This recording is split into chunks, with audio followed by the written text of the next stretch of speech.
This is a photo of Sir Nikola Tesla. Most of you might seen their photo or heard their name, but for those who don't know, he is a Serbian American inventor and futurist who invented pretty cool stuffs like this.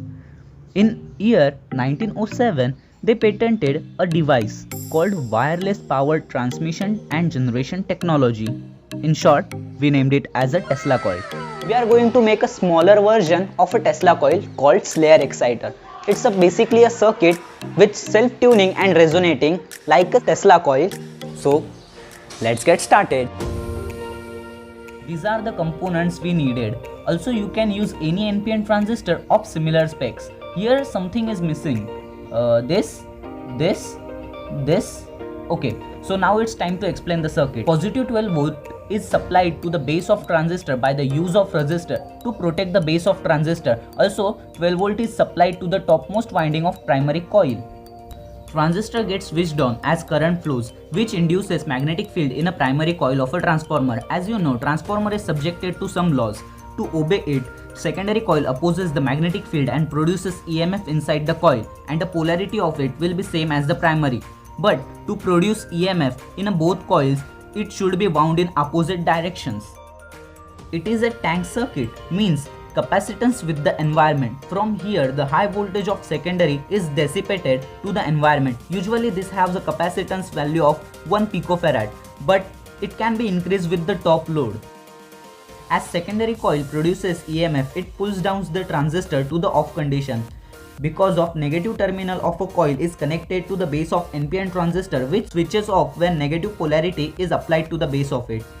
Look at diode. There is negative potential on both sides. Usually we connect diode like this. Current flows in this direction.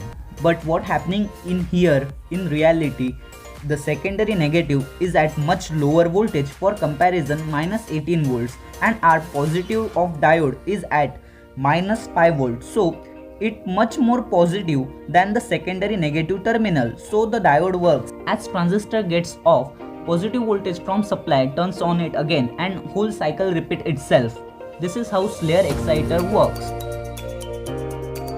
For primary coil, took a cylindrical container and wrapped 8 turn of 20 gauge wire around it and simply taped it. For secondary coil, using old transformers, 0.5 mm thick insulated copper wire, wound the coil in such a fashion that the two ends of wire coming out of a drilled hole and secured with the tape. For top load, I am using a steel container. These are the components soldered together on a transistor and added a heatsink to prevent transistor from burning, as in a test, transistor got heated and just burned out. So I added heatsink. Whole thing is added to the wooden base, and now enjoy the hyperlapse of me making Slayer Exciter.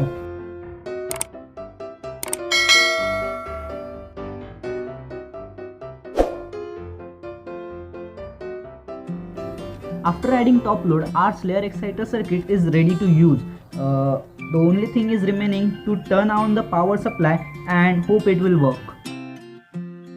Oh yeah, it works. Double checking the output with line tester. You can see the output as neon light excites and it looks beautiful. Make sure that your transistor is not overheating. Meanwhile, you can see some small arcs jumping on my line tester. As I am using a steel top load, which is a bad conductor compared to aluminum, I removed it to check out some plasma or arcs, and it's small, but yeah, it's nice. Also tried to touch them with my bare hand, keeping safety in mind obviously. Surprisingly, arcs got bigger when they tried to jump on my hands. I cannot feel any pain or hear them because I think they are well above the 20 kHz frequency range. If you are like me and going to play with them and you touch it, you cannot feel the pain, but it will instantly burn your skin. Look at that black spot. Boom! Headshot! Now I am going to try to lit up this 4 feet long fluorescent tube with the high voltage discharge of Slayer Exciter circuit. So let's see whether it light up or not. Nice. This small Tesla coil can provide decent power to the tube light. Don't expect to light up tube light like a running on 240 volt mains supply. Here you can see how power varies when I move Slayer exciter circuit, and also it shows that it obeys the inverse square law. The tube light get this much bright, but which is not great cause it's almost drawing 24 watt from my power supply. Let's try to lit up LEDs which has coil attached to it. Well, it light ups but could not maintain it for a distance. Here is my fully working smartphone which I am going to bring close to the Slayer exciter circuit to see what happens to it. And as you can see, it started some random things like switching another app or screen flickering.